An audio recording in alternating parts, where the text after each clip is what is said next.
universal. Hemos hablado de los hombres primitivos, hemos hablado de las primeras civilizaciones en Mesopotamia, en Egipto. Hemos hablado de las grandes culturas de la antigüedad, como Grecia y Roma. El día de hoy vamos a hablar sobre la Edad Media y en especial sobre un sistema que existió en ese tiempo, el feudalismo.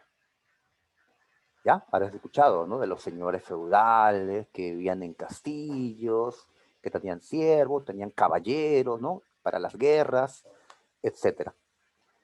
Pero antes de empezar el tema, vamos a resolver algo pendiente.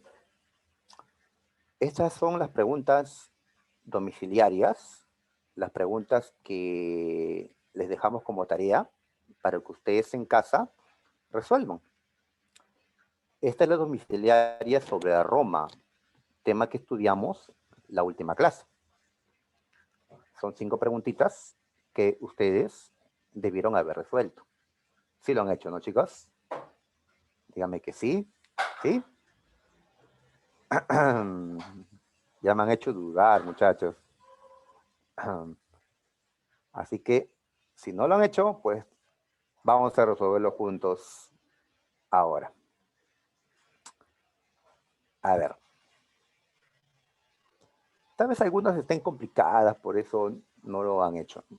Solo por eso, ¿eh? Hay que, así como practican sus ejercicios en matemática, igual, ¿no? Tienen que acostumbrarse a resolver, ¿no? A contestar preguntas de letras.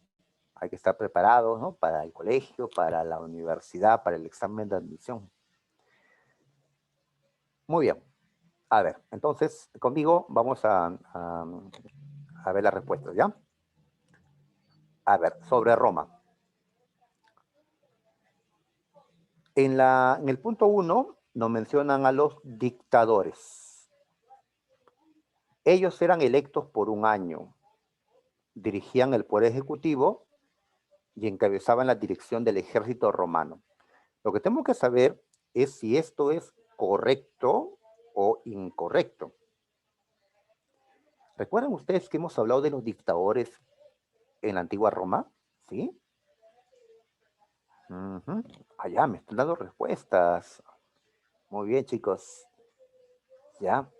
La C. A ver, vamos a ver, ¿ya? Sí, tal vez es la C. A ver, chicos. A ver. Para entender esto hay que recordar que Roma pasó por 3 periodos. La monarquía, la república y el imperio. En la monarquía hubieron reyes. En la república, el poder se centró en el Senado y en unas personas llamados cónsules. Cónsules. Los cónsules eran magistrados elegidos por los romanos en asambleas populares por un año. Los cónsules dirigían el poder ejecutivo, el gobierno, diríamos actualmente, ¿ya? Y encabezaban la guerra. Los cónsules dirigían a los ejércitos. Entonces, en este primer punto, ya no se está refiriendo a ser los dictadores, se está refiriendo a los cónsules. Acá debería decir cónsules, no dice. Por lo tanto, este primer enunciado es incorrecto, es falso. Los dictadores, ¿quiénes eran? Los dictadores, más bien, los dictadores, más bien eran personas nombradas en tiempo de la República Romana por 6 meses, no por un año, y no solo controlaban el ejecutivo o la guerra, los dictadores tenían el poder total. Así es, en tiempos de la República y solo en situaciones graves de emergencias, nombraban a una sola persona, llamado dictador, para que tenga el poder total, pero solo por 6 meses. Y después ya el poder se reparte entre Senado, cónsules, asambleas y otros. Entonces el punto 1 es incorrecto. ¿Ya? Eso lo estudiamos la semana anterior. Punto 2, a ver. De acuerdo a la ley Canuleia, que fue una de las leyes más antiguas en Roma, se permitió el matrimonio entre patricios y plebeyos. Patricios y plebeyos. Recuerdan que los patricios eran la nobleza y los plebeyos eran el pueblo libre, aunque pobre mayormente. Ellos no podían casarse hasta que se aprobó la ley Canuleia. Esta ley Canuleia va a permitir el matrimonio. Yo recuerdo porque K me recuerda casamiento.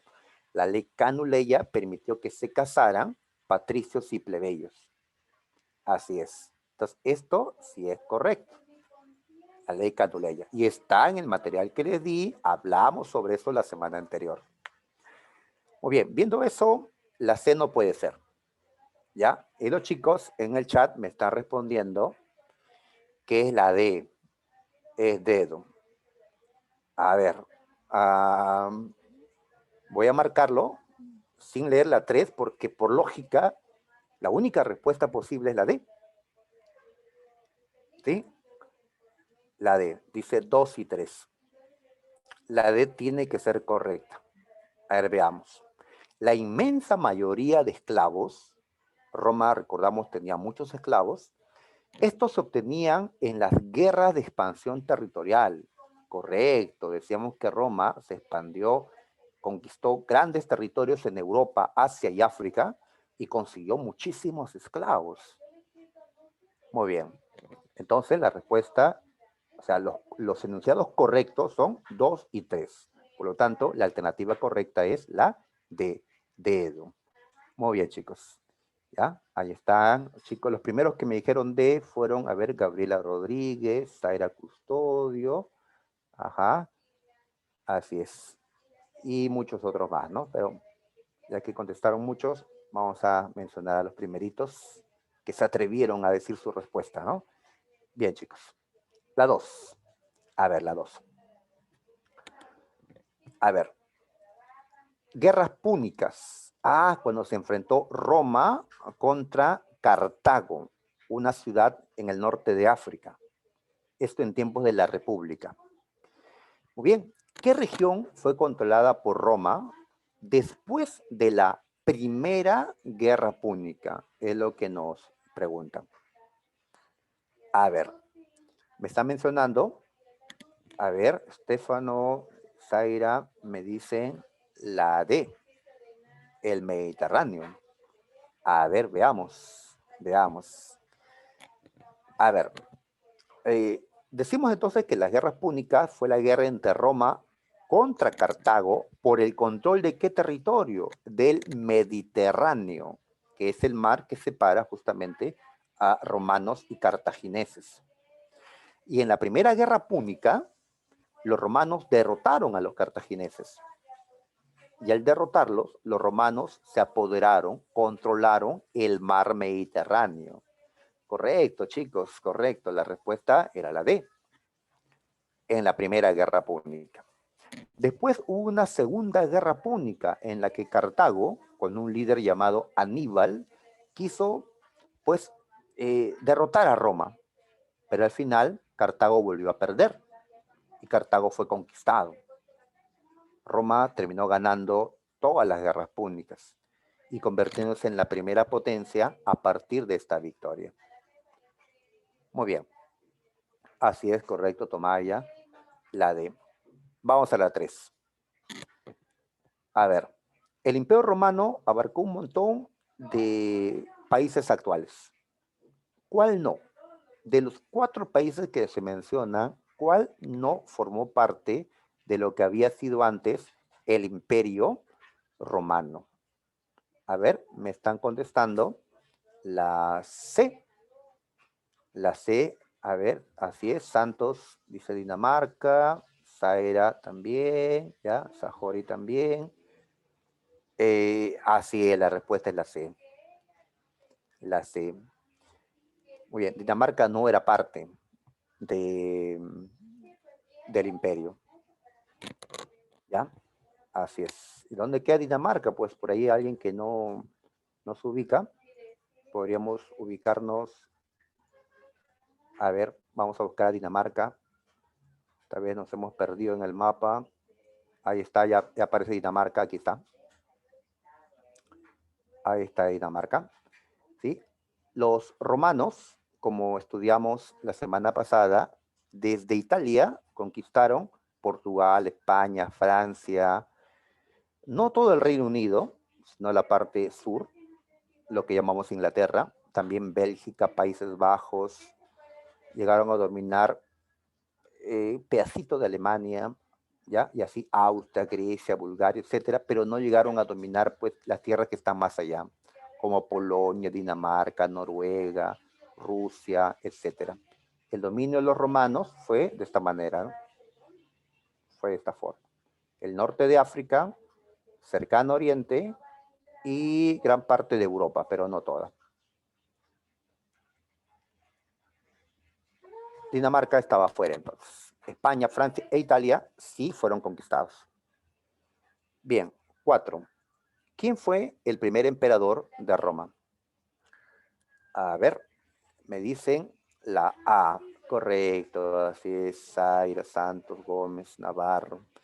Muy bien, Augusto, así es, fue el primer emperador. Antes llamado Octavio, pero cuando se convirtió en emperador, el nombre que utilizamos más para recordarlo es Augusto. Así es, o César Augusto, como otros también le llaman. Tal vez el más importante de todos los emperadores que tuvo Roma. El fundador del Imperio Romano. ¿Sí? ¿Recuerdas? Habían 3 periodos: monarquía, república, imperio. El imperio lo fundó Augusto. Las 5 finalmente nos preguntan, ¿quién escribió la Eneida? Pregunta de literatura, ¿no?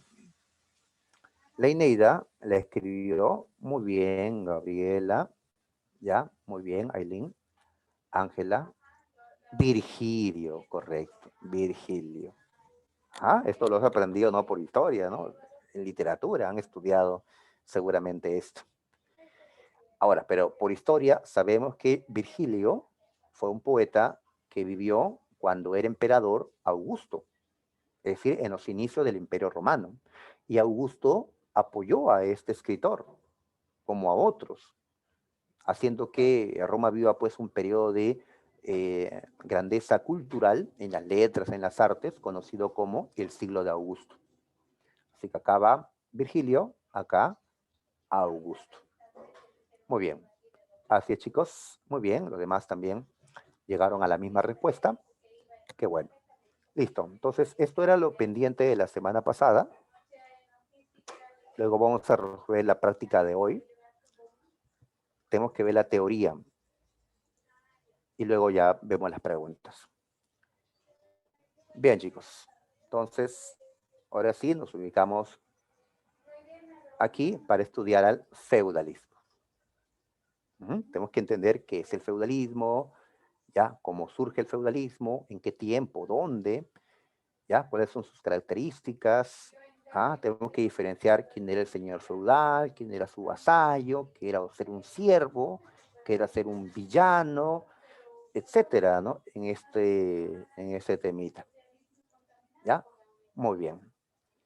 Así es. Si vemos una imagen así, o si vemos un juego de video, más o menos ambientado de esta forma, o vemos una película así, donde encontramos castillos de roca, inexpugnables en ese tiempo, hasta que ya después, cuando surjan los cañones con pólvora, puedan destruirse los castillos, pero hasta ese tiempo eran inexpugnables, ¿ya? Si vemos a la gente viviendo en el campo, no en ciudades, en el campo, dedicándose a la agricultura, a la ganadería, o por ahí salen del castillo hombres a caballo, con armadura completa, ¿sí? Con espadas, lanzas, escudos. No, no es Minecraft, ¿eh? Estamos hablando, no estamos imaginándonos cómo fue el feudalismo, ¿ya? Así es, molinos de viento, pues, entonces, si vemos un escenario así, decimos, esto es el feudalismo, esto es la sociedad feudal europea, esto es la época feudal. Muy bien. Entonces, nos hacemos la pregunta, ¿qué es el feudalismo? ¿Qué es esto? Pues el feudalismo fue un sistema económico, social y político que se desarrolló en Europa durante la Edad Media o Medioevo. A ver, es decir, el feudalismo es una manera de organización que abarcó tanto lo económico como lo social y lo político. Por eso, en un momento vamos a estudiar las características económicas, sociales y políticas que existieron en tiempos feudales. El feudalismo es un sistema que se desarrolló en Europa, lo cual no quiere decir que no haya existido en otros continentes. El feudalismo sí existió en otros continentes, en Asia, en América, inclusive en el Perú también ha existido el feudalismo. En el Perú, profe, ¿cuándo? ¿Con los incas? No, con los incas no había feudalismo, ni pre-incas tampoco. Seguramente van a estudiar o están estudiando el virreinato del Perú. ¿Ya? Muy bien, cuando los españoles invadieron eh, el, el territorio que decimos Perú actualmente, pues los españoles trajeron muchas cosas aquí. Una de esas cosas que trajeron los españoles fue el sistema feudal. ¿Ya? España era todavía un reino fuertemente feudal, así que van a trasladar ese sistema al Perú. En el virreinato peruano, que ustedes van a ver, ¿no?, en la historia del Perú, el feudalismo existió, ¿ya? Habían dueños de grandes tierras, habían siervos llamados yanaconas, grandes haciendas. Bien, eso lo van a ver en Historia del Perú, ¿ya? Pero para que se les facilite el estudio de eso, hay que conocer qué era el feudalismo. Muy bien, entonces, ¿por qué nos centramos en Europa? Porque en Europa vemos al feudalismo con todas sus características. Vemos al feudalismo en su apogeo en el continente europeo. ¿Ya? Ahora, ¿cuándo? No siempre en Europa ha existido el feudalismo. Como estudiamos la semana pasada, en la Europa dominada por los romanos no había feudalismo, había esclavismo. Esclavismo. ¿Ya? Entonces, ¿en qué tiempo es que se desarrolló el feudalismo en el continente europeo? Pues durante la Edad Media. ¿Y qué es la Edad Media? La Edad Media es un periodo que duró más o menos 1000 años desde que cayó Roma hasta que cayó Constantinopla. A ver, recordamos, Roma era la capital del Imperio Romano de Occidente. Roma fue tomada en el año 476 por bárbaros. Entonces, cuando cayó Roma, la ciudad más importante de toda la antigüedad, se consideró que la caída de Roma fue el final de la Edad Antigua o de la Antigüedad y el inicio de la Edad Media. ¿Ya? Muy bien, esta Edad Media va a terminar cuando otra ciudad muy importante de Europa, Constantinopla, actualmente llamada Estambul, cuando Constantinopla cayó en 1453, invadida por los turcos otomanos. Hasta ahora los turcos controlan esta ciudad, pues ese fue el final de la Edad Media. Así que desde el año 476 hasta el 1453 hablamos de la Edad Media. Entonces, durante esos 1000 años, el feudalismo fue desarrollándose. Ahora, ¿en qué momento de la Edad Media es que el feudalismo se desarrolló con gran fuerza en el continente europeo? Pues en una parte de la Edad Media que llamamos el Medioevo. El Medioevo es una parte de la Edad Media. La parte media, como su nombre lo dice. Es la parte media de la Edad Media. ¿Ya? Curiosamente. Ajá. El Medioevo abarca los siglos 9, 10, 11, 12 hasta el 13. O sea, de los años 800 tantos a los años 1200 tantos. Ya, entre esos años, entre estos siglos, es que el feudalismo se desarrolló con gran fuerza en Europa, ¿ya? Y a ese tiempo le llamamos el medioevo. Entonces, cuando escuches hablar, ¿no?, del medioevo o la época medieval, esta es una película de la época medieval, vamos a verla. Pues, ¿qué vas a ver? Feudalismo vas a ver, ¿no? Vas a ver así guerreros con armadura, vas a ver castillos, ajá, de época feudal. Así es, que algunos confunden con la época del esclavismo. También habían pues hombres que usaban, eh, ¿no?, media armadura, también usaban caballos, pero hay que ver las diferencias, ¿no? En tiempos de la antigüedad habían esclavos, ahora en tiempos medievales hay siervos, como vamos a estudiarlo. Bien, otra manera de conceptuar al feudalismo es decir que el feudalismo fue el tercer modo de producción. Recordemos qué es esto, ¿ah? Modo de producción, ¿qué era eso? Decíamos, en palabras sencillas, que un modo de producción es una forma, una manera, un modo en que la sociedad se organizaba para producir, para crear, para generar sus medios de subsistencia. ¿Sí? Los griegos y romanos, por ejemplo, usaron un modo de producción que llamamos el esclavismo. Ellos tenían esclavos y los esclavos generaban la riqueza. Los esclavos están ahí sembrando o extrayendo minerales o metal precioso de las minas. Los esclavos, ¿sí? En cambio, en este tiempo hay un modo de producción diferente.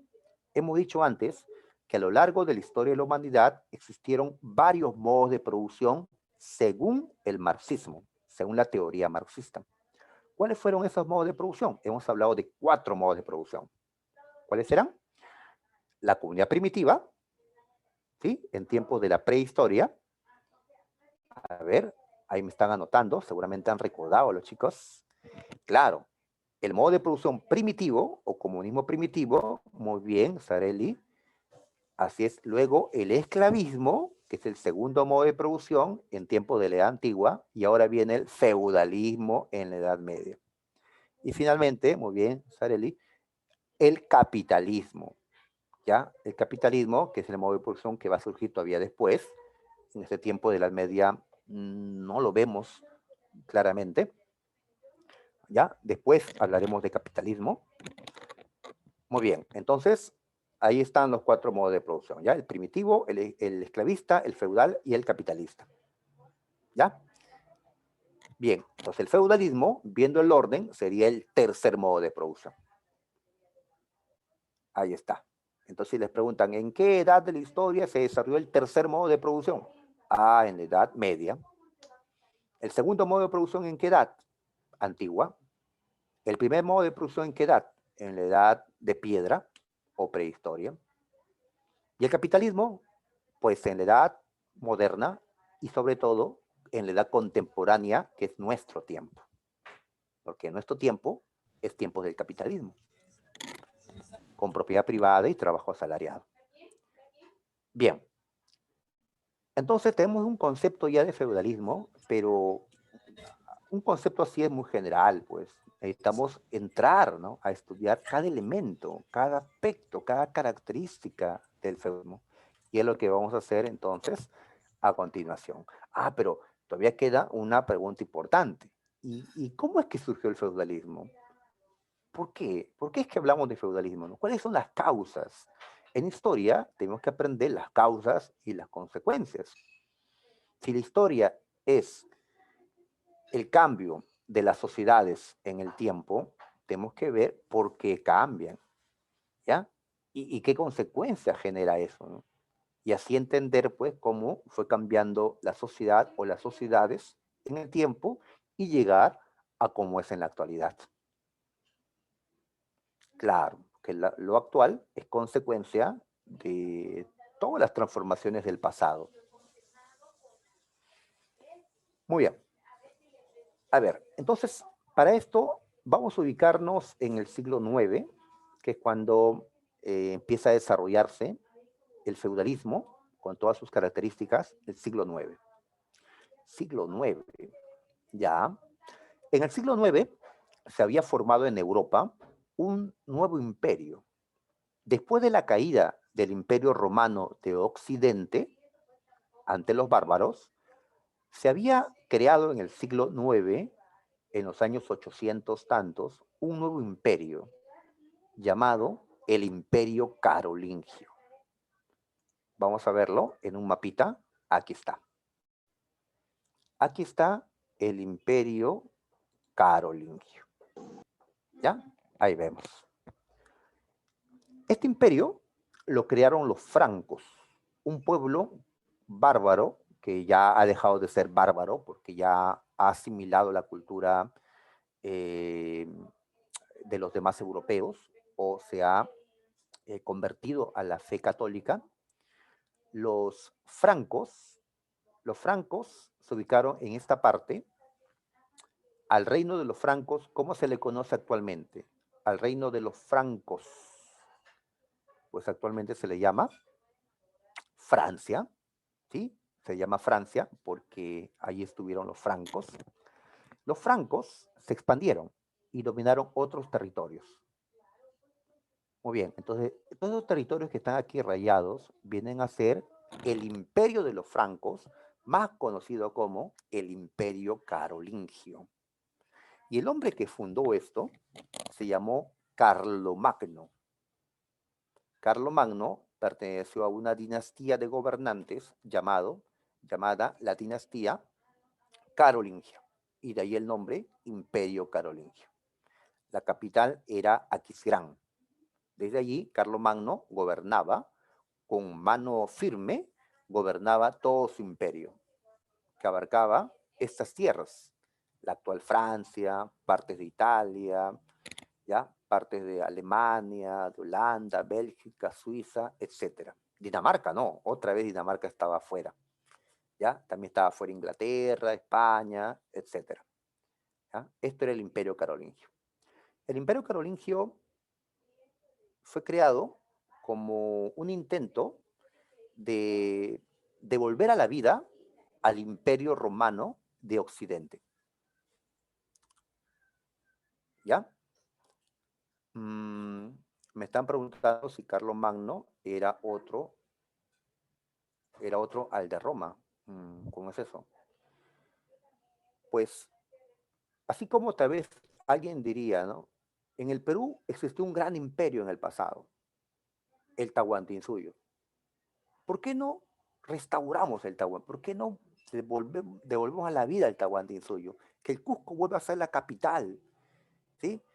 Y pues igual en ese tiempo estaba en la memoria de los europeos que en esta Europa había existido el Imperio Romano de Occidente, con capital en Roma. Ahora Roma era la capital de la Iglesia Católica, de los católicos. Ahí está el Papa, ¿no? Carlomagno entonces creó un imperio como buscando que el Imperio Romano de Occidente reviva, resurja. ¿Ya? Muy bien. Carlomagno nombró jefes provinciales en este imperio. Nombró duques, condes, marqueses, que eran jefes de provincias. Y Carlomagno los tenía controlados. Lo vigilaba, mandaba inspectores a chequear que estén cumpliendo sus leyes. Entonces, en este tiempo hubo cierta unidad en Europa, porque todo este territorio estaba al mando de un solo hombre, Carlomagno. Y en este tiempo los nobles estaban sometidos por un emperador, por un rey poderoso. Sin embargo, Carlomagno murió. Años después, tres nietos de Carlomagno, llamados Carlos el Calvo, Lotario y Luis el Germánico, estos hombres se repartieron el imperio que su abuelo había creado. Lo dividieron, cada uno se quedó con un pedazo, como dice el mapa. Con esto desapareció el imperio carolingio. ¿Ya? Ahora más bien hablamos de Francia, hablamos de Germania y otras tierras. El imperio desapareció. La unidad se rompió. Y estos reyes, estos nuevos reyes, los nietos de Carlomagno, no tenían la fuerza que su abuelo había tenido. Eran reyes débiles, en comparación a Carlomagno. Muy bien, entonces, cuando se desintegra el Imperio Carolingio, ¿ya? ¿Qué sistema económico, social comienza a desarrollarse?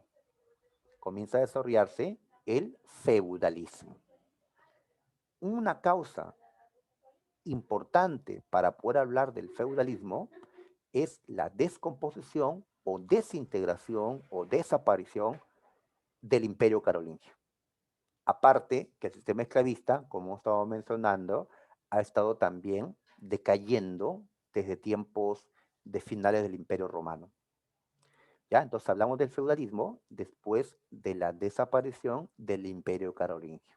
Esto ocurrió cuando esos nietos de Carlomagno se repartieron el imperio con el Tratado de Verdún en el año 843. ¿Ya? Muy bien. Otro factor para esto fueron las invasiones bárbaras del siglo IX.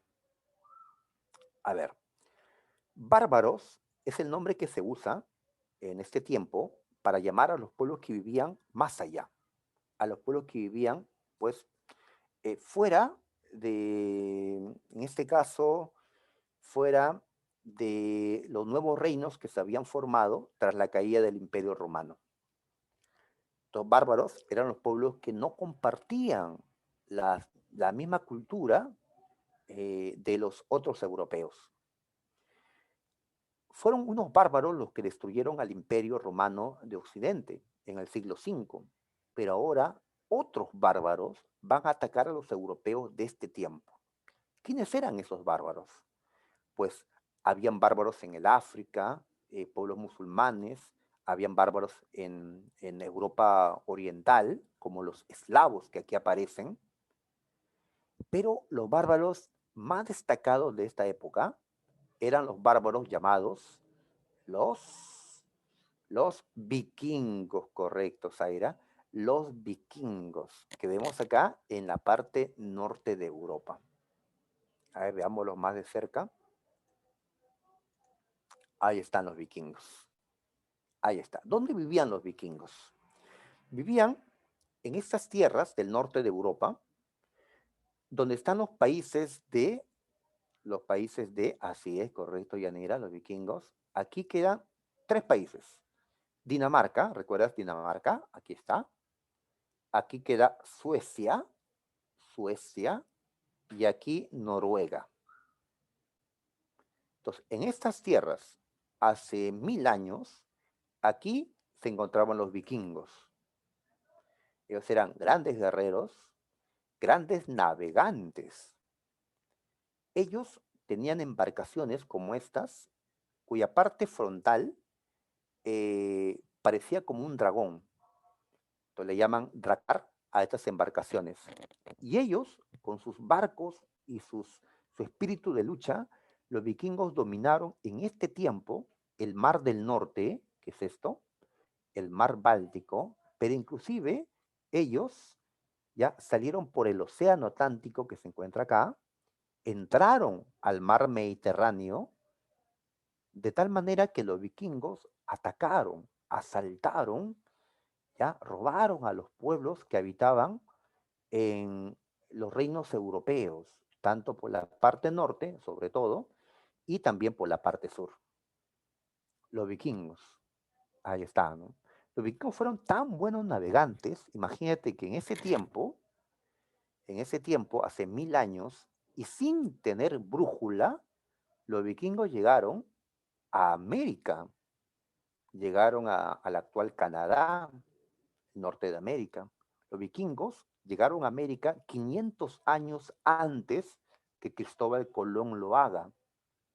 Por eso decimos que Cristóbal Colón pues, no fue el que descubrió América. Por eso y otros motivos.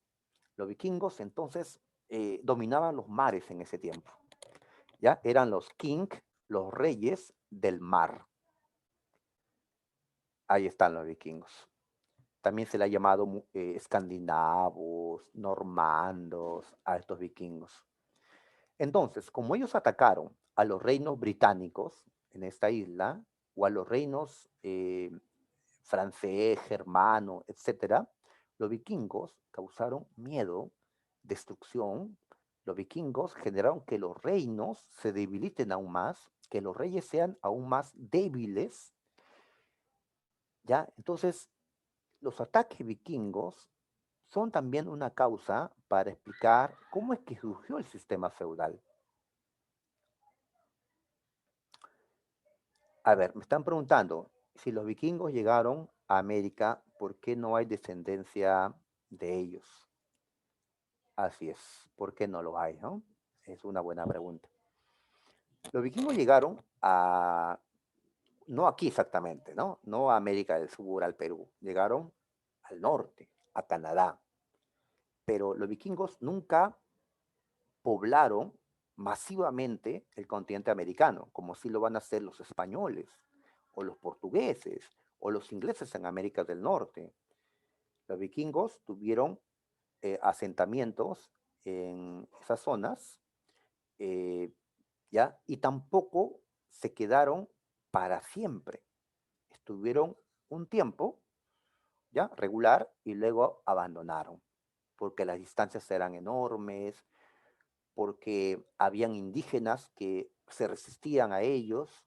Sin embargo, se han encontrado pues evidencias de la presencia vikinga en el norte de América, en tierras de Canadá. Si un día viajan a Canadá, pues pueden hacer el recorrido pues a los asentamientos de Vinland y, y conocer, ¿no?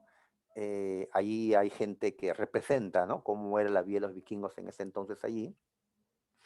Muy bien, entonces los vikingos no llegaron pues a poblar todo el continente, como harán los españoles más adelante, mezclándose con los indígenas. Por eso es lo que me han preguntado ya en el chat. Ok, ya, bien. Entonces, ¿qué hemos dicho? Que los reyes se han debilitado por los ataques vikingos, por los ataques bárbaros, porque ahora hay reyes débiles, ya no está Carlomagno, ¿no? Enérgico gobernante del pasado, ya no está.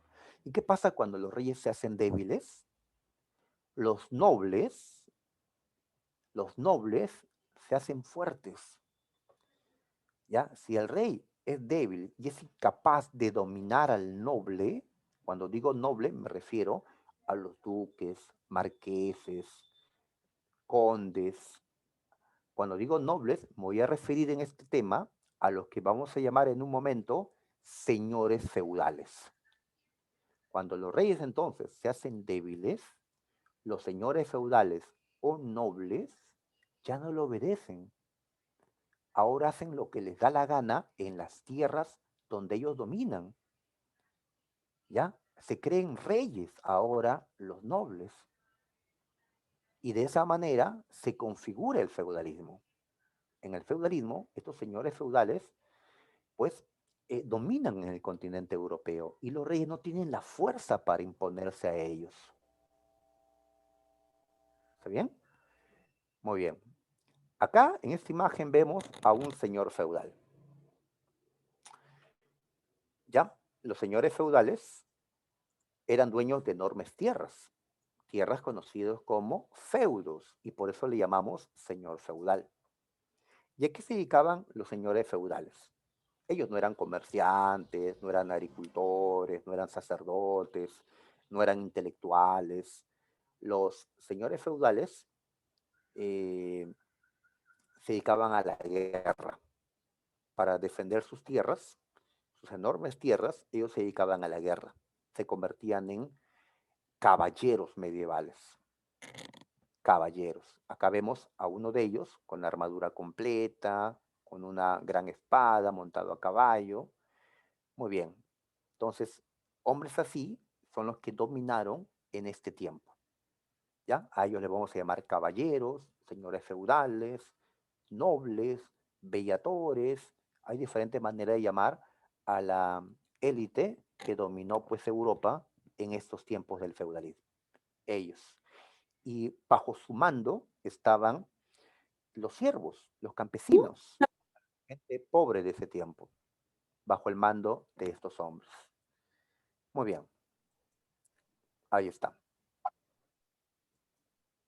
Listo.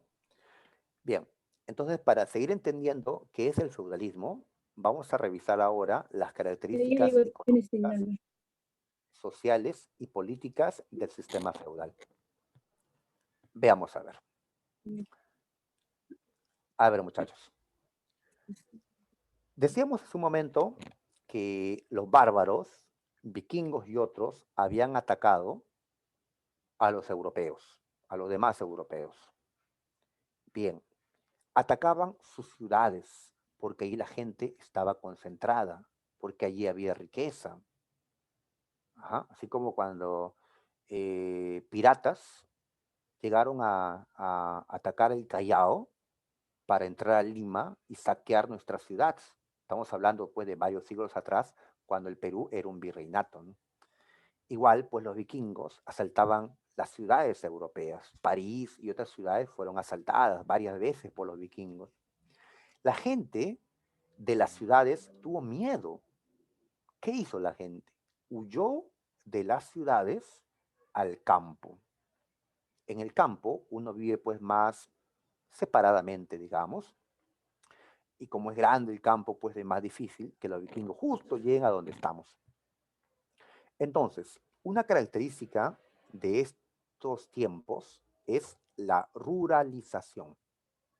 ¿Qué significa ese término? Significa que la población ya no va a vivir concentrada en las ciudades, sino en el campo, como vemos en esta imagen. Ahí está la gente sembrando, ahí está la gente con sus animales, ¿sí? Junto al río, en la tierra de cultivo. Ahí está, ¿no? Así es. Esto es el área rural, el campo, no la ciudad. En la ciudad no ve gente pues que está dedicada a la agricultura, no, no. Tal vez en los alrededores.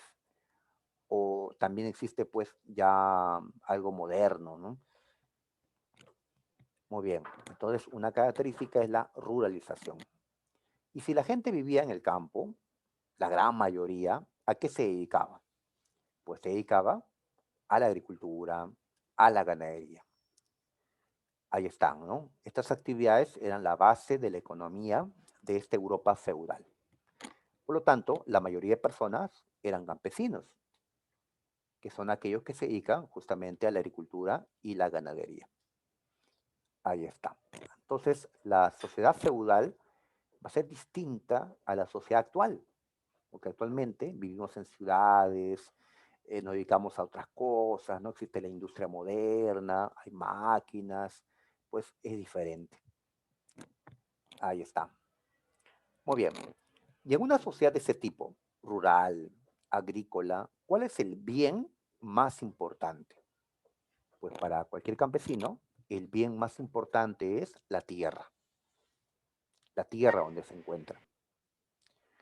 En este tiempo también. En tiempos feudales, pues eh, para definir dónde estabas, arriba o abajo en la sociedad, pues dependía de cuánta tierra tengas.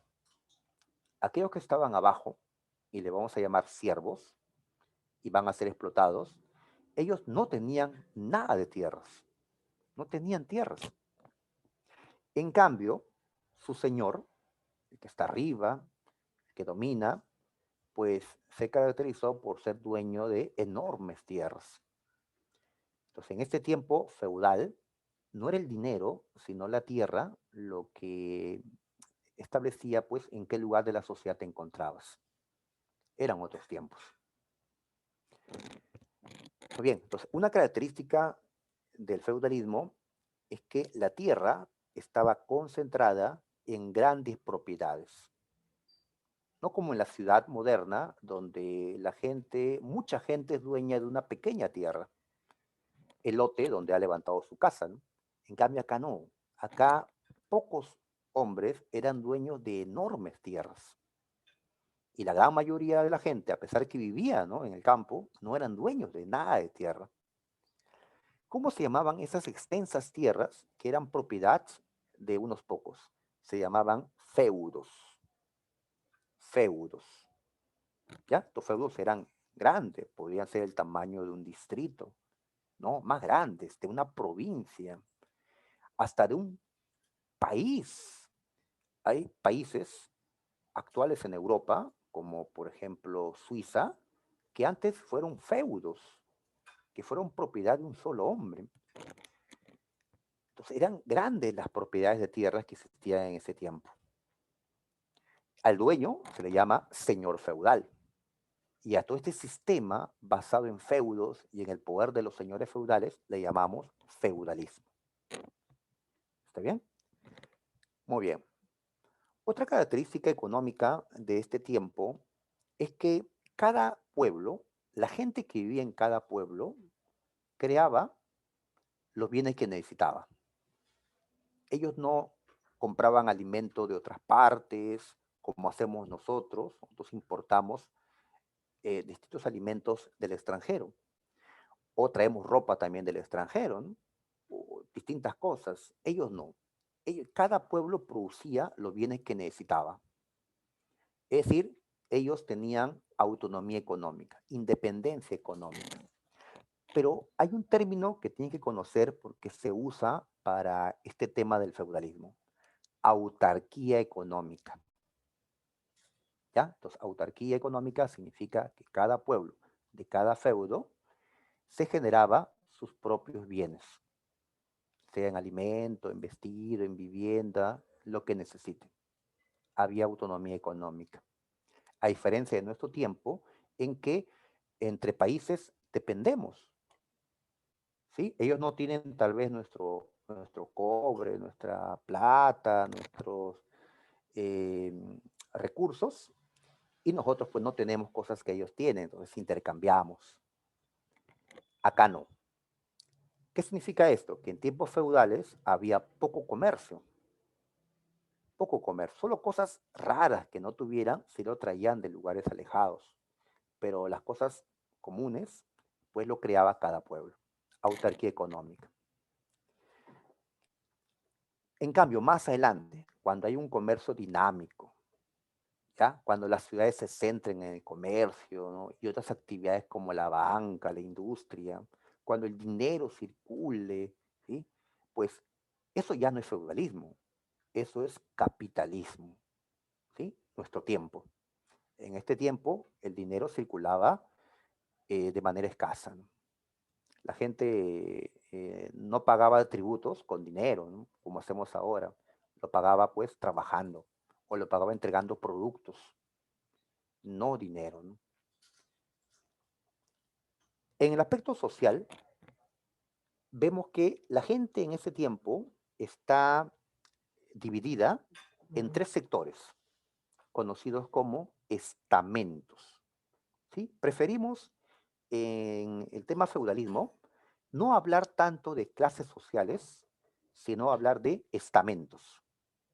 ¿Cuáles eran los tres estamentos que existía en tiempos feudales allá en Europa? Pues ahí están los tres estamentos: los vellatores, oratores y los laboratores. Profe, estas palabras no las entiendo. Claro, están en otro idioma, en latín. ¿Y por qué usa latín?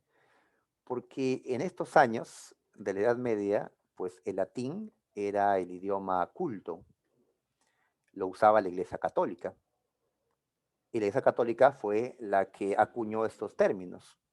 Ellos señalaron que en la sociedad de ese entonces habían tres tipos de personas: los que peleaban, en latín bellatores; los que rezaban, en latín oratores; y los que trabajaban, en latín laboratores.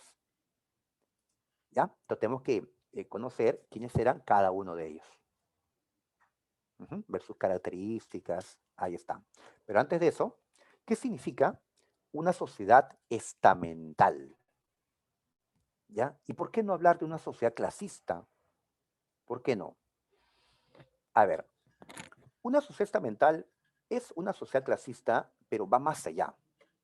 ¿Cómo así? A ver, si comparamos con nuestro tiempo, en nuestro tiempo podemos hablar de clasismo, que existen clases sociales, ¿sí? Se habla del sector A, B, C, D. Obviamente tienen distintos ingresos cada uno de ellos. ¿Dónde estamos nosotros? Pues entre el C y el D. Eh, Acá también hay gente que tiene más riqueza que otros, pero no es suficiente esto para entender la sociedad feudal. ¿Qué falta aquí? Cuando hablamos de estamentos, hablamos de grupos cerrados prácticamente, cerrados. ¿Y eso qué significa? Significa que si uno pertenece a un estamento, no puede salir de ese estamento. No puede. Si naces laborador, es decir, naces como campesino o aldeano, por más que trabajes, te esfuerces, siempre vas a ser un campesino o aldeano. Siempre vas a estar en el estamento bajo. No puedes ascender, no puedes progresar a un estamento superior. En cambio, en nuestro tiempo, por más que existen diferencias socioeconómicas entre la gente, sí podemos progresar. En la sociedad actual podemos progresar. Justamente les pedimos por eso a ustedes que estudien, para que tengan pues un mejor trabajo más adelante y puedan tener pues una mejor, ¿no?, vida para ustedes, para sus familias. Podemos ser de clase baja, pero ascender pues a clase media. Claro, hay que esforzarnos bastante, ¿no? Bastante, ¿no? Hay gente de clase media que asciende pues a clase alta, pero también ocurre lo contrario, ¿no? De clase media a clase baja, ¿no? Porque no se han esforzado, han derrochado lo que han tenido. Es posible el ascenso y el descenso social en nuestro tiempo. A esto le llamamos movilidad social. En cambio, en tiempos feudales no había movilidad social. Profe, pero yo he visto en las películas que una campesina se casaba pues, con un señor feudal y, bueno, son películas, ¿no? Esto era imposible, imposible tampoco, pero era muy difícil que llegara a darse esos años. ¿Ya? Entonces son grupos cerrados y por eso hablamos de una sociedad estamental, porque un estamento es un grupo cerrado. ¿Ya? Esta sociedad va a desaparecer, obviamente, va a desaparecer. La próxima semana nos toca hacer Revolución Francesa. Y en la Revolución Francesa, como, como el pueblo francés veía que hasta ese tiempo, siglo XVIII, aún existían los estamentos, entonces los franceses se levantaron para destruir los estamentos y otras cosas más que veremos después. ¿Y para qué destruir los estamentos? Destruir una sociedad estamental para que la gente en adelante tenga la oportunidad de ascender socialmente, cosa que no se podía en la Edad Media. Ya, correcto, Estefano, en un momento lo menciono, ¿ya? En un momentito. Bien, entonces si ya entendimos qué significa sociedad estamental, y esto es importante, no hace mucho San Marcos nos preguntó por justamente cómo era esta sociedad en tiempo del feudalismo. Era una sociedad estamental. Esa palabrita quería que sepamos y ya lo hemos aprendido. Ahora veamos al primer estamento, a los bellatores. ¿Recuerdan qué significaba ese término? Bellatores. Los bellatores eran los guerreros, los que peleaban. Bel significa guerra. Cuando escuchas el término bélico, se refiere a la guerra, ¿no? Bel, guerra. Muy bien, acá vemos a un bellator. Este hombre con armadura es un bellator, ¿no? O el que vimos antes. Ahí está. Ahí está. Ah, profe, entonces, bellatores sería lo mismo decir caballeros. Sí, claro, en ese tiempo llamamos caballero a un guerrero. Muy bien. Ahora, pero los caballeros o bellatores solo podían ser de la nobleza, a diferencia de ahora, en que un soldado puede ser, ¿no?, de la clase alta o de la clase baja. En cambio, aquí no, aquí solo los de la nobleza podían ser caballeros. ¿Por qué? ¿Por qué no? Porque, a ver, si los campesinos fueran entrenados para que sean guerreros, fueran armados, y a su vez se les explota a los campesinos, pues, ¿qué terminarían haciendo los campesinos? Se levantarían, se levantarían contra los nobles y destruirían el sistema feudal.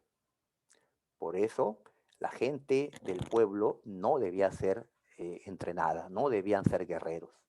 Los guerreros debían ser únicamente, así es, se rebelarían, correcto, Aileen, se rebelarían, por eso, para que el sistema se mantenga, los nobles, solo ellos debían ser guerreros. Entonces, si tú nacías noble, varón, pues necesariamente tenías que recibir entrenamiento militar y te vas a convertir en un guerrero, en un caballero. ¿Está bien? Todos los varones de la nobleza terminaban siendo caballeros. Cuando vemos una película sobre la Edad Media, vemos pues que todos los varones de la nobleza son guerreros. Todos están con sus espadas, sus armaduras.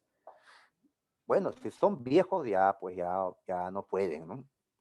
Si son pequeños, pues están en entrenamiento. Ahora, hay un momento en el cual estos hombres se convierten en caballeros. O sea, no por ser varón de la nobleza ya eres un caballero.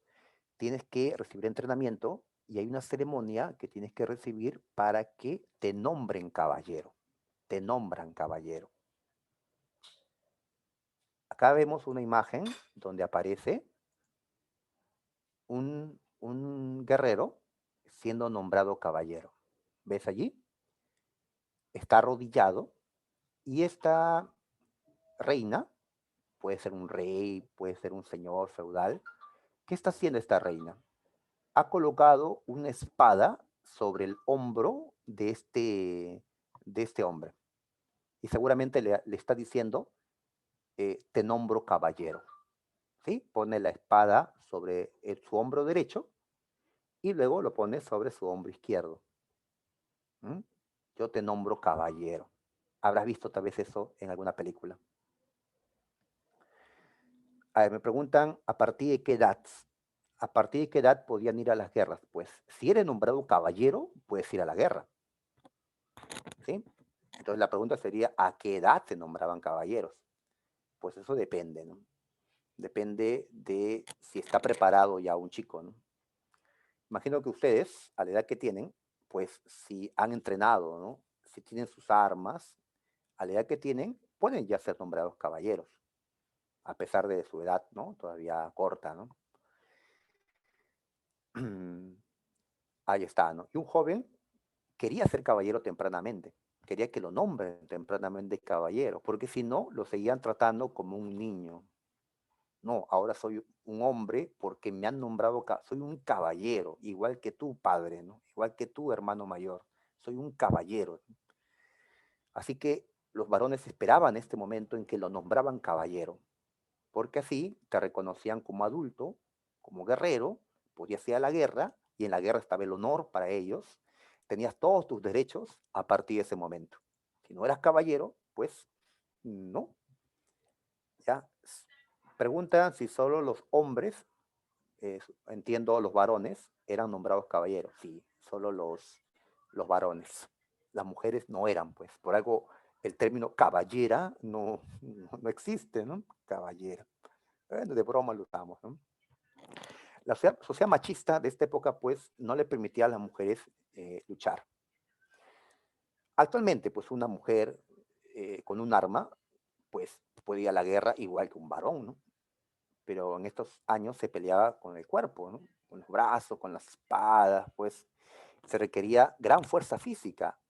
Imagínate portar una armadura, llevar kilos y kilos de hierro encima y aparte, pues, mover una espada grande, un escudo, ¿no? Pesado, se requería bastante fuerza física.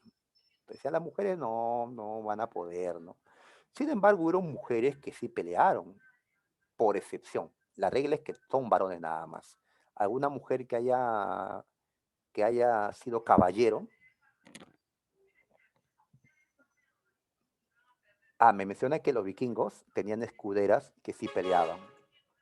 Claro, así es. Los bárbaros normalmente sí le han permitido a la mujer pelear, pero el escudero está por debajo del caballero. ¿Sí? Igual acá habían escuderos también. Habían tres niveles. Primero está el paje, luego está el escudero y luego el caballero. ¿Ya? Entonces lo importante es llegar a ser caballero, no quedarte en escudero, ¿no? Entonces las mujeres seguramente no les permiten pues llegar a eso en la sociedad vikinga, ¿no? Acá los varones también pues eran escuderos, pero por excepción hemos dicho podemos encontrar algunas mujeres. En la historia es famosa una mujer llamada Juana de Arco. ¿Han escuchado de ella? Juana de Arco fue una francesa, vivió en el siglo XIV. Ella peleó en la guerra de los 100 años contra los ingleses. Y ella fue nombrada caballero, ella portó armadura, caballo, ella lideró a hombres, ¿sí? Ganó batallas, pues fue una heroína y santa francesa en nuestro tiempo, Juana de Arco. ¿Ya? Se cortó su cabello, ¿no? Chiquito, eh, siendo mujer, ¿no? Pero lo normal, pues, era que esto no pasara, ¿no? En ese tiempo, pues, se consideraba que las mujeres no podían meterse en asuntos de varones, ¿no? Que hay un mundo de varones donde la mujer no entra, no encasilla, ¿no? Hoy no, pues, hoy consideramos que la mujer puede participar, ¿no? En los diferentes aspectos de los varones, como los varones también en los asuntos de las mujeres, ¿no? Somos iguales. Bien, entonces el espaldarazo. Ahí está, el espaldarazo. Bien, eh, ahora pasemos a los oradores. Le decimos así oradores a los sacerdotes o clérigos. Y como estamos hablando de Europa, pues ellos serán cristianos o católicos. ¿Ya? Ahí vemos, ¿no? La indumentaria de un monje. Ahí está, ¿no? Un orator. Listo. Ahora, ellos eran los más letrados. ¿Qué significa eso? Que eran los que mejor educación tenían en toda la sociedad feudal. ¿Qué, profe? ¿La gente del campo, del pueblo, no tenía educación? Pues no, no tenían. Prácticamente no había colegios en ese tiempo. La gente del pueblo no tenía una educación formal, ¿no? Un joven aprendía pues lo que hacía su padre. Su padre es un artesano, pues él aprendía el oficio. Su padre es un campesino, pues él, ¿no?, se convirtió en un campesino. No había una educación formal. Pero sí habían escuelas. Inclusive con el tiempo van a aparecer universidades. En el siglo XI vemos la primera universidad, la de Bolonia, en Italia. Sin embargo, pues no era para el pueblo. Era una educación también pues reservada para la élite. Entonces, si al pueblo no le daban la oportunidad de educarse, por lo tanto, pues eran iletrados, analfabetos la gran mayoría, los nobles sí podían educarse, pero la mayoría no quería educarse. Consideraban que la educación pues no era para ellos, que para ellos era pues, ¿no? La guerra, las armas, ahí estaba el honor, no en los estudios. Entonces, ¿quiénes eran la gente pues que sí estudiaba? Pues los sacerdotes. En ese tiempo eran la gente más culta. Más adelante aparecerán pues los burgueses, los hijos de los empresarios, los comerciantes, quienes se van a interesar por la educación, porque una profesión te permitía también pues el ascenso. Por ahora todavía no. Me preguntaron hace un momento, un compañero me preguntó por el chat, ¿qué significa esto de que los oradores monopolizaron la educación? Significa que en ese tiempo todas las escuelas eran de la Iglesia Católica y la educación pues era de carácter religioso. Ya sacerdotes brindaban educación, los maestros eran sacerdotes. Yo no lo soy. En nuestro tiempo, pues la educación es laica, secular. ¿Qué significa eso? Pues que ya no está, ¿no?, bajo el dominio de una iglesia o de la religión. Ya no. Aún existen, claro, escuelas que son religiosas, ¿sí? Pero lo que prima, pues, es la educación laica. En la época feudal, pues, la educación era de este tipo, controlado por la Iglesia Católica. Y de esa manera, pues, se les enseñaba a los chicos qué es lo que debían de creer, qué debían pensar, ¿no? Que no debían, pues, pensar de otra manera, ¿no? ¿Ya? Entonces, no les daban mucha libertad, pues, para que puedan desarrollar otras ideas, porque consideraban que iba en contra de las creencias y podían castigarte. Por algo en esos años existió el tribunal de la Inquisición, que va a perseguir a aquellos que van a pensar distinto, que van a tener ideas religiosas diferentes. Les van a llamar herejes a los que creían en otras cosas. Hoy, pues, la gente tiene ideas diversas. Hoy no hay ninguna persecución, felizmente. En ese tiempo sí. Y tenemos a los laboradores, la gente, pues, que trabajaba en la agricultura, la ganadería, las artesanías, los que producían las riquezas, ¿no? Alimentos, las ropas, todos los utensilios que la gente utiliza, los laboradores. Muy bien. Entre los laboradores vamos a distinguir dos grupos, a los villanos y a los siervos de la gleba. Los villanos, no es a pensar, villano, eran los malvados, los delincuentes, los que querían conquistar el mundo. No, no, no. Los villanos eran los habitantes de las villas, de ahí el nombre villano. Las villas eran pueblos que podían estar dentro de un feudo o podían estar fuera, es decir, no dominados por un señor feudal, una aldea libre en algún lugar de Europa. La gente que vivía allí, vamos a llamarles villanos, eran aldeanos libres porque tenían tierras propias, pequeñas tierras, pero propias. Eran pequeños propietarios de tierras. Entonces ellos no le debían obediencia a un señor feudal, porque ellos no vivían en las tierras del señor, sino en las suyas. ¿Ya? Entonces los villanos eran los campesinos libres. Pero como no obedecían al señor, tampoco el señor los protegía. Así que podían ser asaltados, podían ser víctimas de algún señor feudal, ¿no? Podían caer en desgracia, ¿no? Las cosechaba mal. Imagínate un tiempo en que ellos estén mal.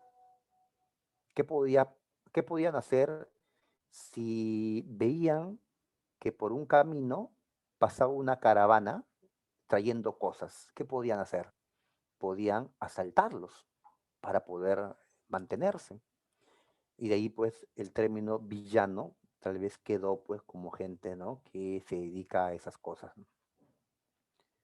Pero si hablamos de feudalismo, villanos son los campesinos libres.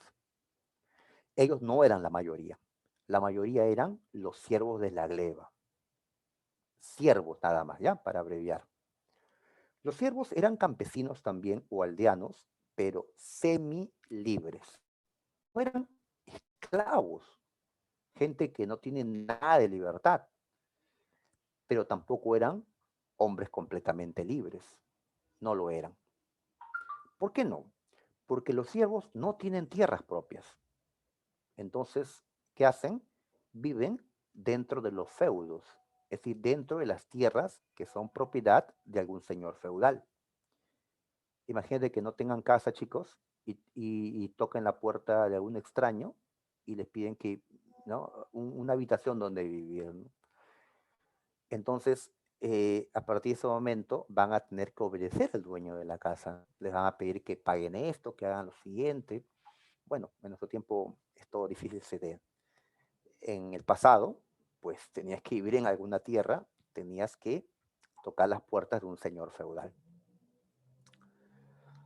Dentro del feudo, un siervo, un siervo, pues va a recibir de parte del señor feudal una parcela, es decir, un lote de tierra. A esa parcela se le conoce como un manso, ¿ya? Manso. Recuerda ese término. Nos preguntan, en un ratito vamos a ver las preguntas, ¿ya? Un manso es un lote de tierra que el señor feudal entrega a un siervo.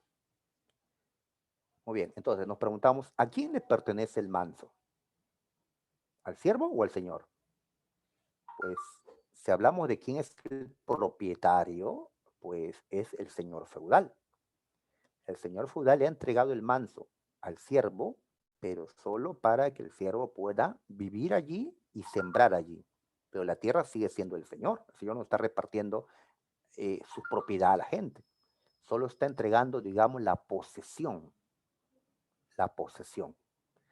Hay un término más adecuado que posesión. usufructo. Una palabra un poquito complicada, a ver, usufructo. ¿Qué es eso, usufructo?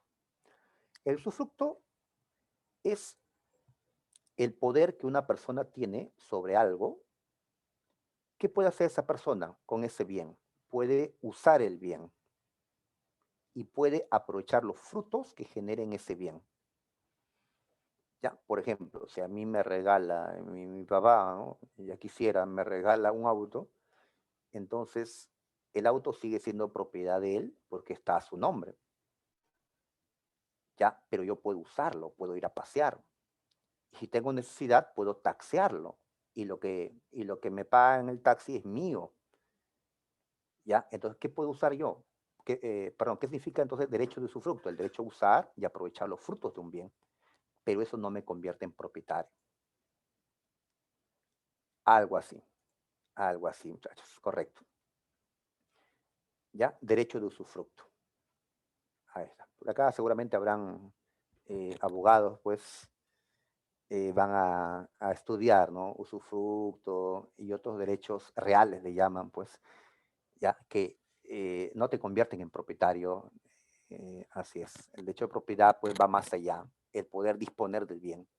Yo no puedo, en el ejemplo, destruir el auto, ¿no? Venderlo, porque no es mi propiedad, pero sí puedo usarlo y aprovechar los frutos de ese bien. ¿Ya? En historia del Perú también le va a servir este término, ¿ah? Porque ustedes hablan del Tahuantinsuyo, pues el Estado repartía parcelas o topos a la gente y no les daba la propiedad, les daba en usufructo. ¿Ya? Igual en la sociedad feudal, el señor feudal entrega tierras a los campesinos en usufructo, no en propiedad. ¿Ya? Si te complica la palabra, pues cámbiala por posesión. Entregaban la posesión de la tierra, no la propiedad. Bien, pero hay profesores pues que utilizan el término usufructo en preguntas y nos puede confundir, ¿no? Así que mejor aprendemos el término. Bien, ahora, si el Señor te entrega en usufructo una parcela de tierra, ¿a cambio de qué te entrega? ¿A cambio de qué? Pues a cambio de tributos, a cambio de obediencia. Estos siervos van a tener que pagar una serie de tributos al señor feudal. En un momento vemos esos tributos, ¿ya? Por ahora, quedémonos con esa idea. Bien, entonces, resumiendo esta parte, la sociedad estamental se divide en tres grupos o estamentos. Los guerreros, ¿sí? Los nobles, los sacerdotes y los campesinos o aldeanos. Bellatores, oradores y laboradores. Esto nos va a servir para la próxima clase también. Cuando hablemos de la Revolución Francesa, vamos a decir pues que el estamento bajo se levantó contra los estamentos superiores, contra los privilegiados. ¿Ya? Entonces, creo que eso ya lo podemos entender. ¿Quiénes eran los privilegiados y quiénes no?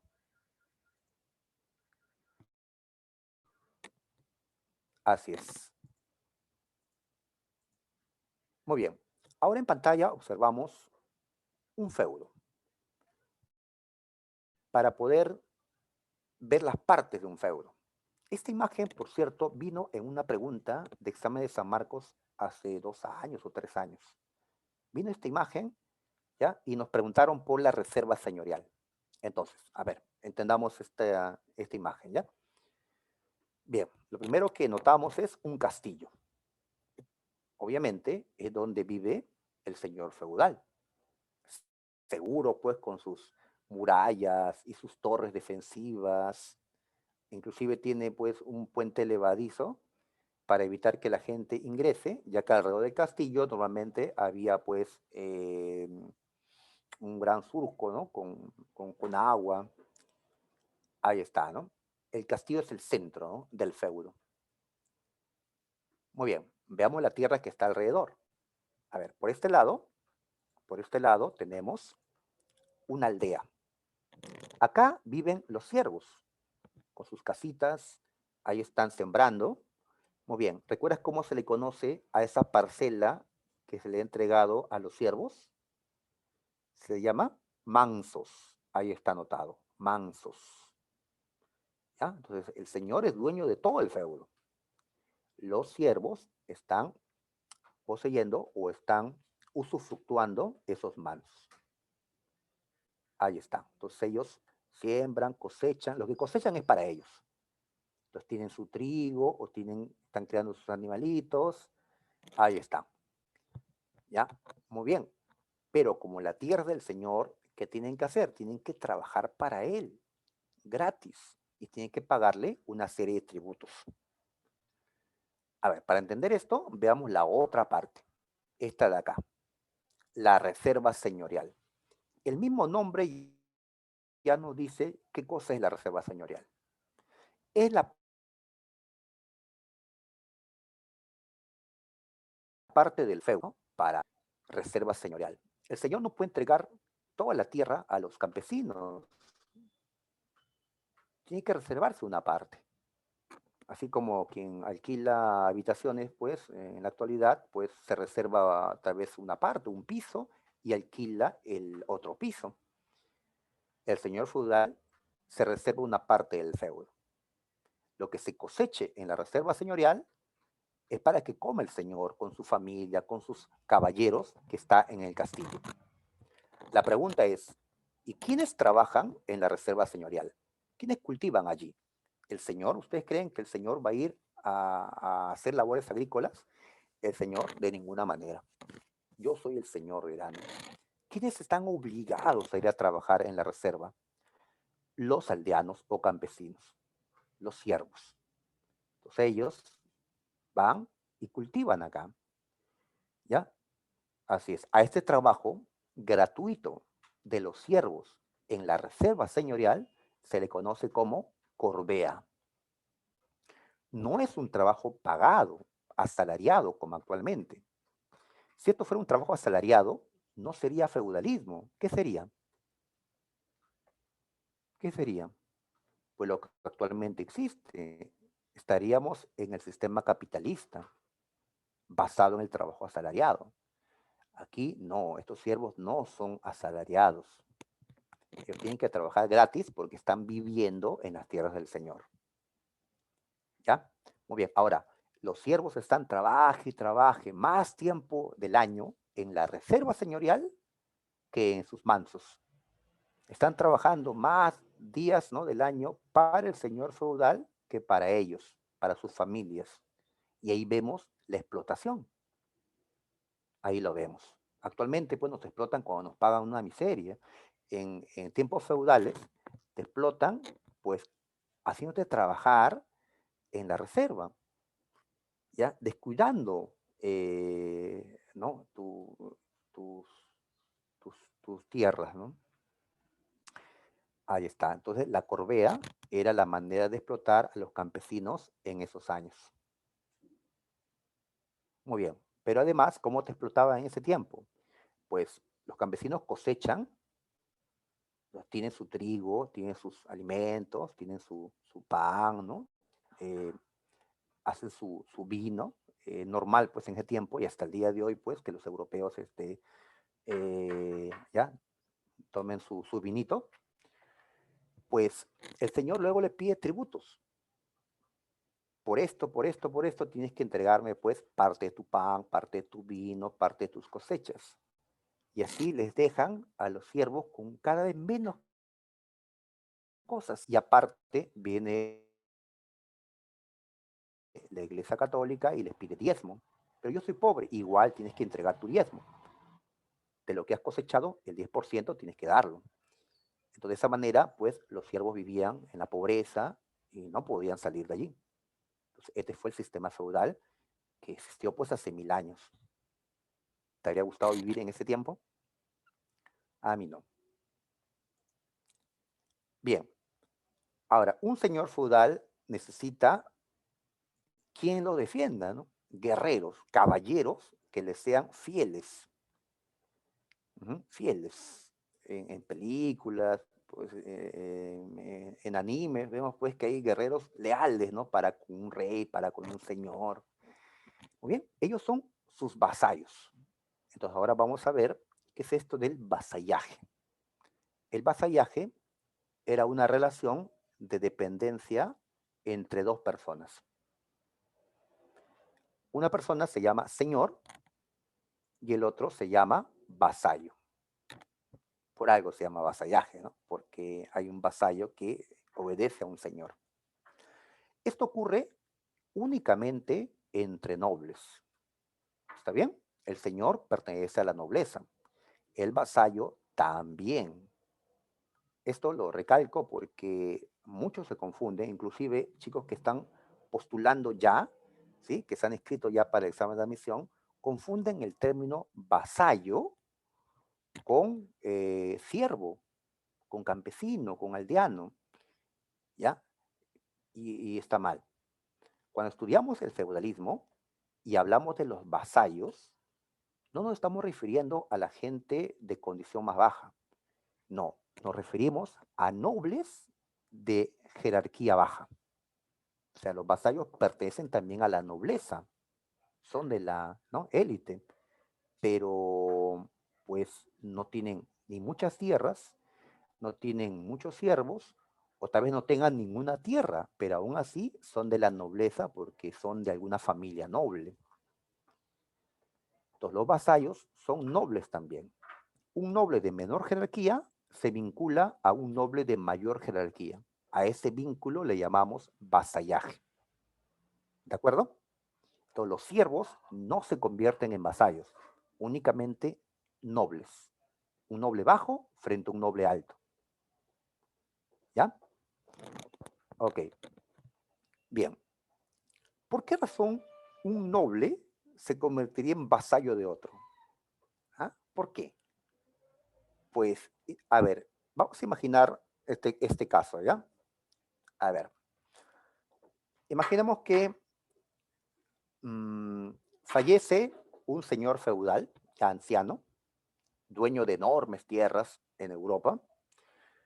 Entonces, ¿qué pasa? Que ese señor tiene varios hijos, varones, mujeres. Muy bien, ¿quién hereda? ¿Quién hereda todo? Todo, tanto las tierras como el título que tiene ese señor. Cuando hablo del título, me refiero a que te llamen conde, marqués, duque, etcétera, ¿no? Correcto, Santos. El hijo varón mayor. En tiempos feudales no había igualdad entre los hijos.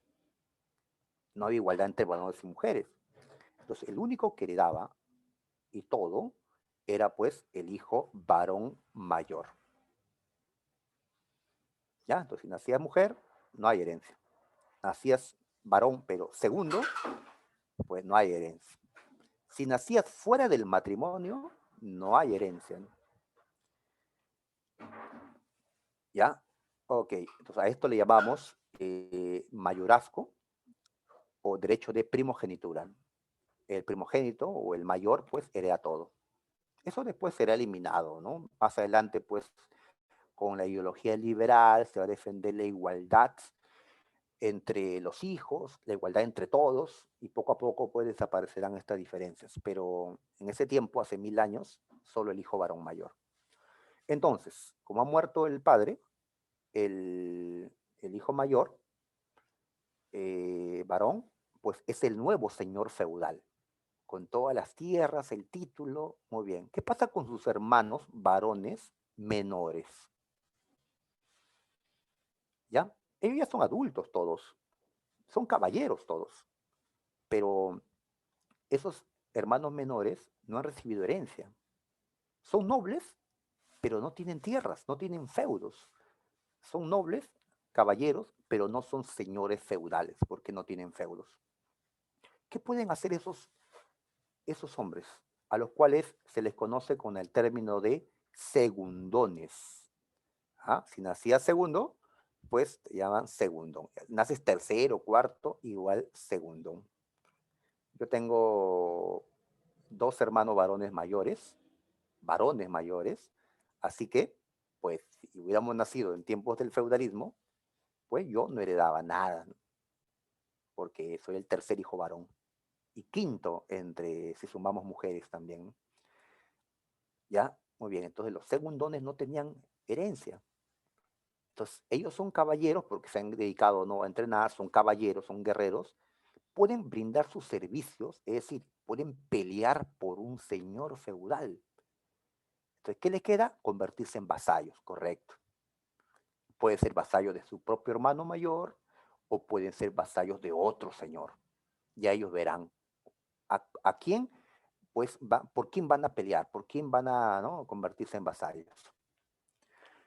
Bien, entonces, ¿para qué se convierte en vasallo? ¿Qué tiene que hacer? Tiene que cumplir con dos ceremonias. Dos ceremonias. Igual como para que un varón y una mujer pues sean esposos, hay toda una ceremonia, ¿no? Se casan ante un cura o ante un representante de la municipalidad, pues ellos también pasaban por ceremonias, ¿ya? A ver, la primera ceremonia es el homenaje. Homenaje. En el homenaje, el caballero que quiere ser vasallo de un señor feudal, ¿qué tiene que hacer? ¿Qué tiene que hacer? Como vemos en la imagen, tiene que arrodillarse, ¿ya? Entonces, en el homenaje, el que va a ser vasallo está arrodillado. ¿Ante quién? Ante el señor, que siempre está de pie, expresando pues superioridad. Eso es lo que representa el arrodillarnos, el que nos consideramos pues por debajo del que está de pie. En esta otra imagen se ve el homenaje. Este caballero se ha arrodillado ante este señor. Ya, bueno, el señor aquí está sentado, ya, le da la gana sentarse, puede estar parado, pero el otro tiene que estar sí o sí arrodillado. Ahí está, ¿no? Y arrodillado, ¿qué le dice? Yo, ¿no?, el caballero tal, ya, me presento ante usted y le juro, ya, serle fiel toda la vida, ya, quiero ser su caballero, acépteme como su hombre, es lo que le dice, ¿ya? Me hago vuestro hombre, como dice aquí en la plantilla. Por eso se llama esta ceremonia homenaje. Homenaje significa, pues, eh, hacerse hombre de otro, ¿no? Homenaje, ¿ya? Nunca faltan los mal pensados, pues, ¿no? Que piensan otra cosa, ¿no? Ahí está. Muy bien. ¿Cuál será la respuesta del Señor? Pues el Señor lo puede aceptar o lo puede rechazar. El Señor lo acepta. Te acepto como ya mi hombre, ya, sin pensar mal, por si acaso. Ahí está. Ponte de pie, ponte de pie y ven a mis brazos, le dice, ¿no? Dame un beso donde pide el señor feudal, ¿no? Y se abrazan. Todo esto públicamente, ¿ya? Entonces, esta es la primera ceremonia llamada homenaje. Ahora el señor lo ve a ese caballero como su vasallo. ¿Ya? Ser fiel, ¿ah? Y esto de ser fiel no significa pues que vaya a sacar de la vuelta con alguna mujer, ¿no? Sino que ese vasallo no va a tener otro señor aparte de él, que él no puede pelear guerras por otro señor, solo por él. ¿Está bien? Muy bien. ¿Y ahora qué ceremonia viene? La investidura. En la investidura, el señor feudal le va a hacer entrega a su vasallo, a su nuevo vasallo, de un feudo, de una tierra extensa. Mira, vasallo, yo sé que tú no tienes tierras porque eras un segundón, pero ahora yo te voy a entregar el control de esta tierra. ¿Sí? Imagínate, yo soy el señor feudal de toda Lima, te voy a entregar pues el control de este feudo que se llama Santa Anita, el Agustino, ¿no? El que fuera, ¿no? Entonces, ese vasallo ahora es señor feudal en esa tierra que ha recibido, porque la gente que vive allí, los campesinos, le deben obediencia a este hombre. Han conseguido estos hombres convertirse en señores. Otra vez, ya eran señores, ya tenían tierras, pero eran pocas, y se han convertido en vasallos de un poderoso señor para tener otras tierras. Habían diferentes casos para convertirse en vasallo de un señor. Muy bien, entonces, cumplido el homenaje y la investidura, vemos ya un vínculo que se llama vasallaje. Ahí está. ¿Qué deber tiene el vasallo con su señor? ¿Qué deber tiene? ¿Mm? Deberes, deberes.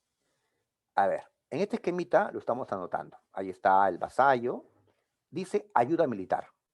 En efecto, si el señor tiene una guerra, ¿qué tiene que hacer el vasallo? Acompañarlo. Vemos por eso en películas que el señor sale a su guerra y le acompaña pues un ejército que son sus vasallos.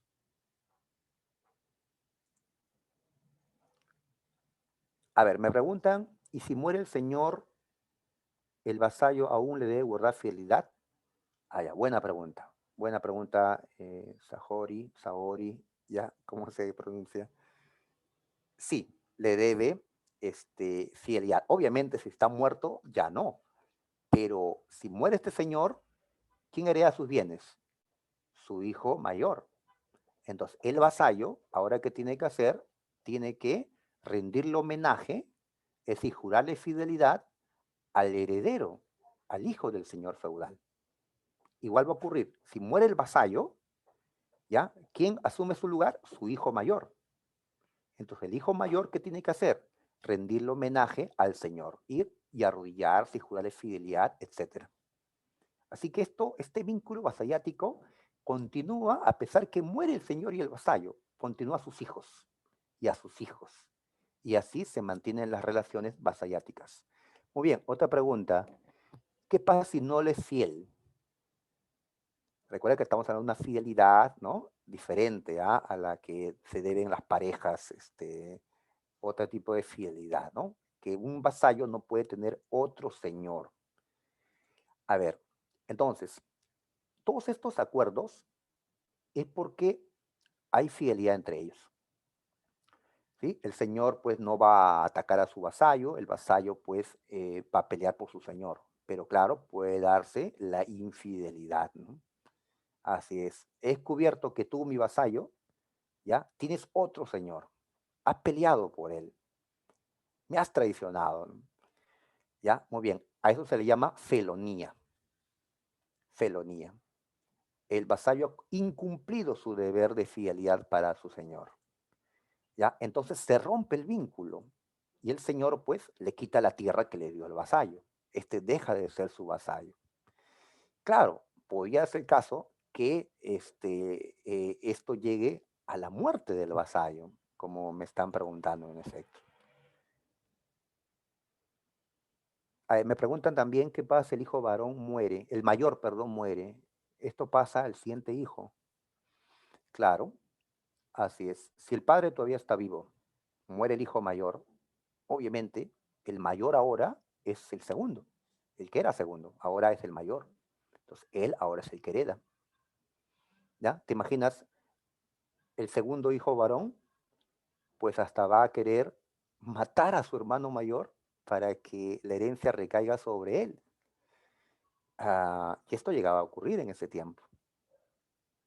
Ahora, pero si el padre ya murió, el hijo mayor ha heredado ya, y luego muere ese hijo mayor, pues la herencia no recaería pues en su hermano menor, si es que este hermano mayor pues ya se ha casado, ya tiene un hijo. Y recuerda que en ese tiempo se casaban jóvenes, ¿sí? Tenían hijos jóvenes. Así que recaería pues en el hijo de este, ¿ya? No, no, no, recuerden que con las mujeres no se da herencia, se da con los varones. Así es, por eso lo que espera pues es tener su primer hijo que sea varón ya. Ya hasta ahora pues hay gente, ¿no? Que quiere tener, ¿no? Como primer hijo un varón, ¿no? Bien, pero volvamos a lo que estamos porque ya la hora. A ver, muy bien. Entonces, ¿qué deber tiene el vasallo para con el señor? Darle servicio militar. Dos, aconsejarlo. Tres, ayuda económica. No es que le pagara un tributo siempre, sino que habían ocasiones en que el señor le exigía a su vasallo que aporte. Y habían algunos casos cuando el señor caía prisionero, cuando el señor celebraba ciertas fiestas. Las fiestas más importantes que celebraban, pues, era para su hijo mayor, cuando éste se nombraba caballero, o para su hija mayor, cuando ésta se casaba, ¿no? Así que el vasallo tenía que aportar. ¿Qué le debe el señor al vasallo? Protección militar. Así es. Así que no choques con este caballero porque es mi vasallo. Está bajo mi protección. Dirá pues un señor a otro señor feudal, ¿no? Es mi vasallo. Defensa judicial, ¿no? Puede ser que esté en algún juicio ante el rey, así que el señor pues va a actuar también como su defensor, ¿no? Sustento. Para eso, el señor feudal que le ha entregado al vasallo un feudo, y en ese feudo hay siervos que están trabajando la tierra, y de esa manera el vasallo pues tendrá alimento. Muy bien, entonces ahí están los deberes y obligaciones que tiene pues tanto el señor como vasallo. La Universidad de San Marcos pues ha preguntado por obligaciones del señor, ¿sí? Preguntó por la protección militar, ¿ya? Entonces esto viene, ¿no? Muy bien.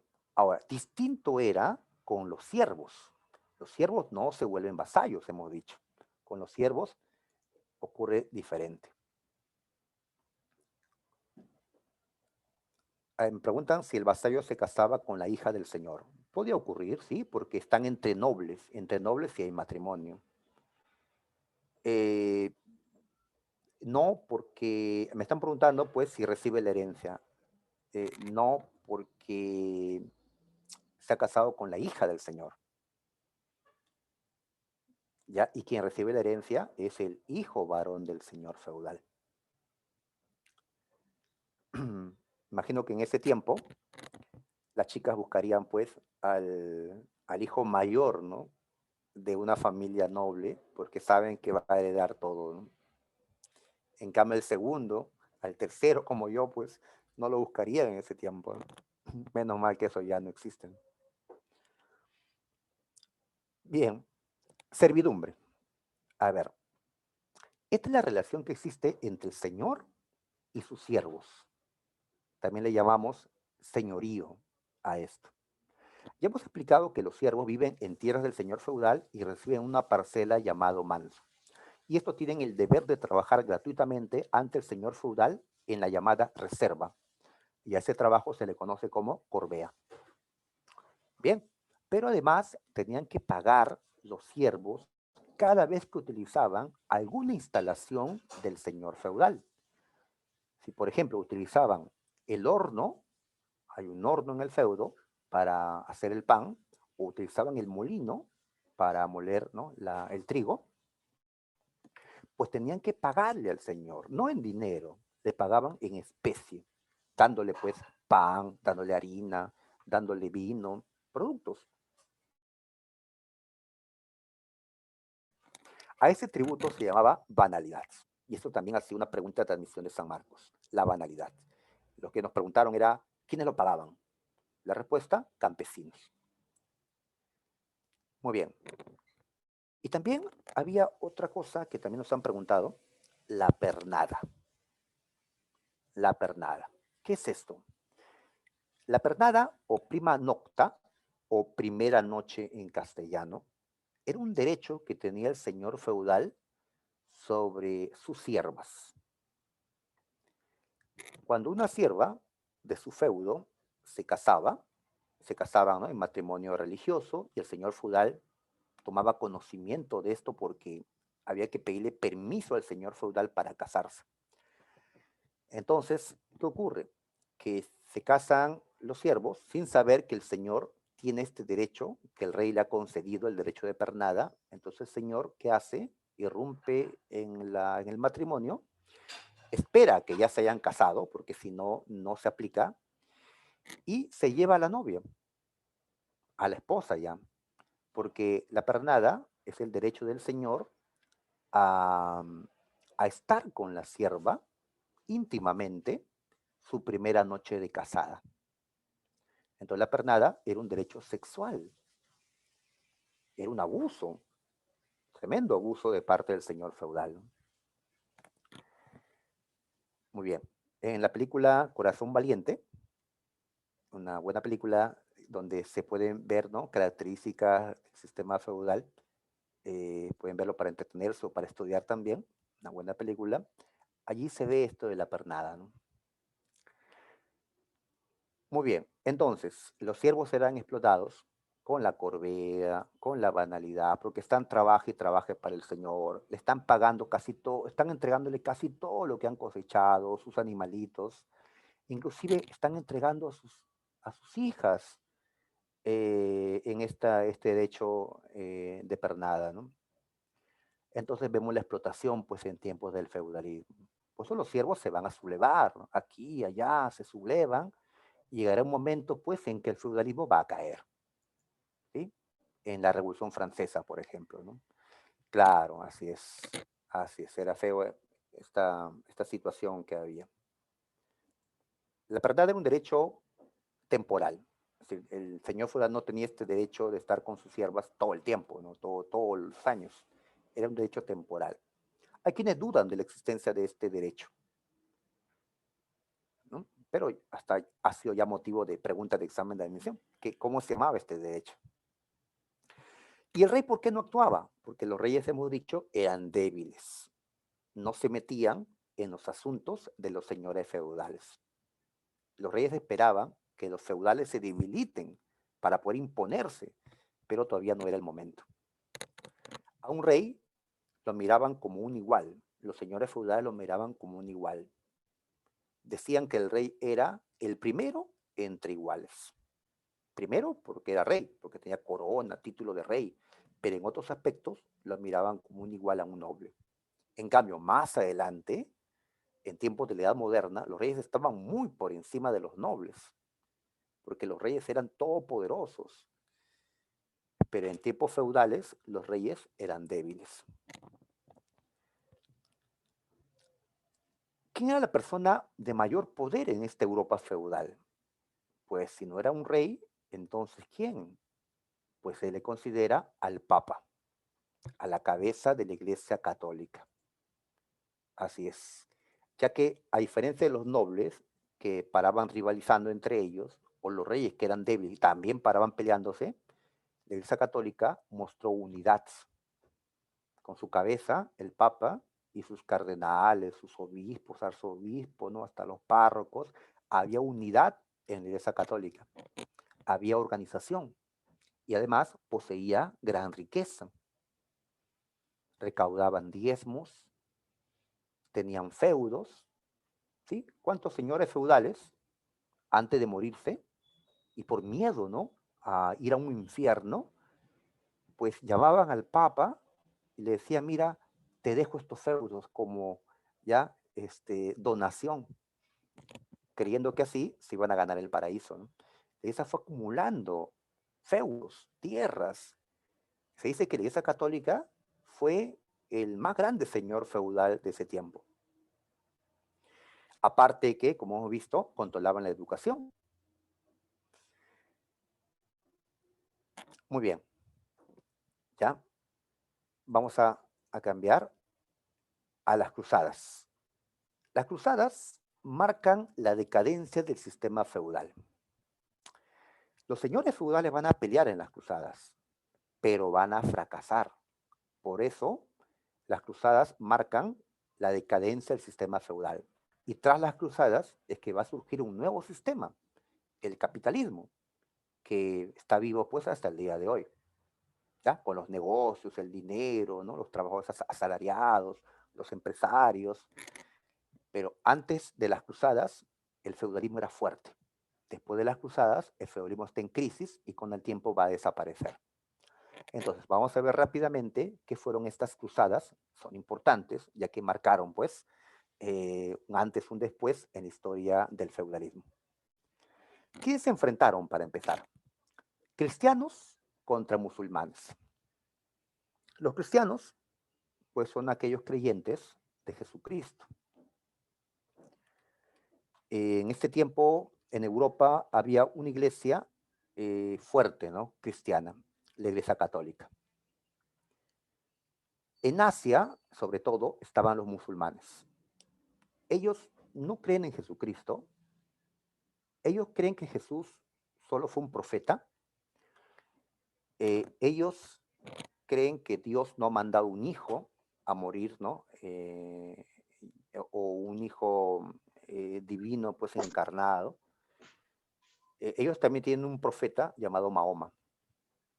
Entonces son dos religiones diferentes y son justamente las dos religiones más grandes que hay en el mundo, la cristiana y la musulmana. Se van a enfrentar en 8 cruzadas, en 8 guerras. ¿Ya? A ver, entre los musulmanes, un pueblo llamado turco es el que se enfrenta a cristianos del imperio bizantino. Entonces los bizantinos pidieron ayuda a los demás cristianos, a los de Francia, de Alemania, de Inglaterra, etc. Esos otros cristianos van a marchar a pelear y para identificarse como cristianos van a usar la cruz en sus escudos, en sus uniformes, su armadura, y por eso le llamamos cruzados. Pero estos cruzados fueron a la guerra no tanto para defender al imperio bizantino, sino para conseguir más tierras o feudos en Asia cuando derroten a los señores, perdón, a los turcos, a los musulmanes de esas tierras. Así que consideramos que eh, la causa principal fue la búsqueda, la ambición de estos señores por feudos en cercano oriente. Y la Iglesia Católica convocó a las guerras porque quería evitar que estos musulmanes sigan avanzando y entren al continente europeo. Muy bien. Y en medio de la guerra, los comerciantes van a aprovechar para comprar productos de Asia y venderlos en Europa. Y también ofrecer sus productos europeos a los asiáticos. De tal manera que estas guerras sirvieron para que el comercio entre Europa y Asia se reactive. Y con esa reactivación pueda surgir, pues, en base a esto, el sistema capitalista más adelante. Y los reyes también se sumaron para, pues, aumentar su poder con las victorias. Muy bien. El pretexto de la guerra fue Jerusalén. Fue recuperar la ciudad de Jerusalén, donde Jesús había sido crucificado, una ciudad que estaba en manos de los musulmanes. Se dieron 8 cruzadas, pero de las 8 cruzadas, la primera fue la única exitosa. En la primera cruzada, en la llamada cruzada señorial, los señores feudales lograron derrotar a los turcos, a los musulmanes, lograron recuperar Jerusalén, consiguieron tierras, es decir, feudos, pero esto luego se vino abajo. Los turcos contraatacaron, recuperaron sus territorios en una segunda cruzada, recuperaron Jerusalén, y de esa manera pues tuvieron que darse más cruzadas, una tercera hasta una octava, para tratar de recuperar esas tierras, pero los señores feudales no pudieron ganar. Fueron perdiendo y perdiendo. Y por eso las cruzadas marcan la decadencia del sistema feudal. Menos mal, ¿no? Que no quisiéramos que el feudalismo haya sobrevivido hasta nuestro tiempo. El capitalismo no es lo mejor, ¿ya? Pero creo que el feudalismo era peor, ¿no? Bueno, ya hablaremos del capitalismo también después. Bien, muchachos, vamos a quedarnos aquí en la teoría. Ah, nos faltan las preguntas. Las preguntas, ahí está. Uy, son las 2 de la tarde. Pero tenemos que marcar, a ver, en nuestro deber, en mi deber. A ver, rápidamente. ¿En qué siglos es que el feudalismo logró su apogeo, su mayor desarrollo? Siglo IX hasta el siglo XIII. La 2. Nos piden causa del feudalismo a nivel político.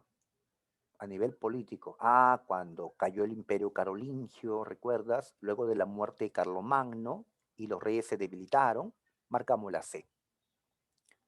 En la 4, perdón, la 3. A ver, ¿en qué momento es que el poder en Europa se dividió, se disgregó? O sea, no hay un solo gran poder como cuando Carlomagno dominaba todo su imperio, sino ahora hay múltiples poderes. Rey por acá, señor feudal por allá. A eso ocurre en el feudalismo. Marcamos dedo. En la 4, este esquemita lo hemos visto. Ellos son los oradores. ¿Cómo se llaman los otros? En latín, ¿cómo se llaman? Este se llama bellator, el guerrero, y ese trabajador se llama laborator. Marcamos dedo. En ese orden tiene que ser. 5. A ver, ¿cómo se llama? Dentro del feudo, ¿cómo se llaman esas tierras que quedan para uso directo del señor? Esas tierras que el señor se lo reservaba para él. ¿Cómo se llamaba? La reserva. ¿Y quiénes la trabajaban? Sus siervos. 6. ¿Cómo se llamaba la parcela de tierra que el señor entregaba a sus siervos en usufructo? ¿Cómo se llamaba? Mansos. 7. Sobre los siervos.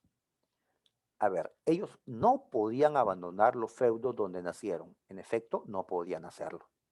Tenían que pedirle permiso al señor feudal si querían salir del feudo. Por eso decimos que eran semilibres. Esto está bien. Eran la clase social más explotada. Claro, eran los más explotados. Estamento bajo.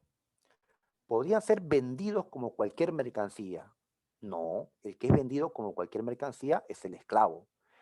Y en esta sociedad medieval en la que existieron los siervos no eran esclavos. Ellos no eran mercancía. Así que 1 y 2, besito. Ahí está, la B, besito. 8. ¿Cómo se llama ese tributo que pagaban los campesinos? Un tributo que se prestaba, que se realizaba en trabajo. En trabajo. Ah, cuando trabajaban en la reserva señorial. A eso le habíamos llamado la La corvea. La D, correcto. La corvea. En la 9, ¿cómo se llama la relación entre un señor y un hombre libre? Cuando hablamos de feudalismo y decimos hombres libres, nos estamos refiriendo a la nobleza, porque solo los nobles eran verdaderamente libres. Los siervos no eran libres. Tampoco eran esclavos, pero no eran considerados hombres libres porque su libertad estaba muy restringida. Entonces, ¿cómo se llama la relación entre un señor y un vasallo? Vasallática. Marcamos la A. En la 10, en la ceremonia del homenaje, ¿qué ocurría? Pues el que iba a ser vasallo se arrodillaba y juraba fidelidad al señor.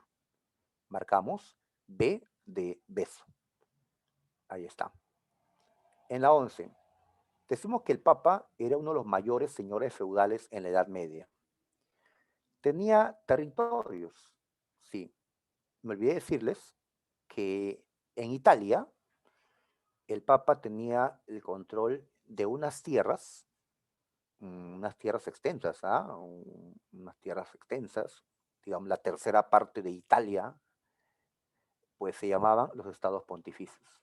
Más adelante pierde la Iglesia Católica este territorio. Cuando nació Italia, pues esas tierras tuvieron que pertenecer a Italia. Lo que actualmente tiene la Iglesia Católica es un estado pequeñito llamado el Vaticano, pero en el pasado tenía los estados pontificios, que eran más grandes. Aquí, este hombre, que se ve que es un sacerdote, un obispo seguramente, dice, estas son mis tierras, estos son mis siervos, estas son mis armas. Pues, ¿qué nos dice la caricatura? Que los obispos, que eran parte del alto clero, es decir, el alto sacerdocio, eran también un sector beneficiado en este sistema feudal. 13. Pregunta de dato nada más. ¿Cómo se llamó el papa que convocó a la primera cruzada? Se llamó Urbano II. En la 14, cuando se dieron las cruzadas, los cristianos, ellos son cristianos, ves la cruz en sus escudos, aparecieron guerreros como estos. ¿Cómo se le conoce a estos guerreros que tenían esta indumentaria, esta armadura con estos trajes, estos símbolos? Se les llamaba caballeros templarios. Los templarios, la orden templaria. Correcto, la B. Y la última, la Cuarta Cruzada, debió ser una lucha entre cristianos y musulmanes. Sin embargo, fue una lucha entre cristianos. Una ciudad llamada Venecia, con comerciantes, pagó la cruzada para que ésta ataque a una ciudad llamada Constantinopla. ¿Por qué? Porque era su rival comercial. Venecia, rival de Constantinopla. Muy bien, listo. Entonces les dejo la tarea domiciliaria. Ustedes lo revisan. ¿Quién será, no? Eh, para que ustedes lo resuelvan. La próxima semana ya lo resolvemos juntos. Listo, chicos. Entonces, que tengan buenas tardes. Provecho con el almuerzo. Nos vemos.